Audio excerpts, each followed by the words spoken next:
How to log out or sign out of Deribit account. Hi everyone, welcome back to another video from Trading for Beginners. Today in this video, I'm gonna guide you through how you can easily sign off from your deribit.com account if you are done using the account for the day. So without wasting much of our time, let's get started. First of all, launch open any web browser of your preference and type in deribit.com in it, and you'll end up in the homepage of Deribit.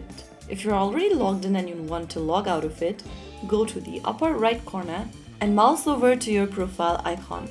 From the menu that appears on the screen, scroll all the way down and look for the red logout button. Before logging out, make sure you remember the credentials to get back into your account next time. If you're sure you know your credential, click log out and you'll be signed out of your Deribit account just like that. Logging out of your account will protect your account's security or privacy, especially if you are using a shared or a public device. So there you have it. If you found the video helpful, don't forget to like, share and subscribe to our channel. I will be back again in the next video. Stay tuned till then.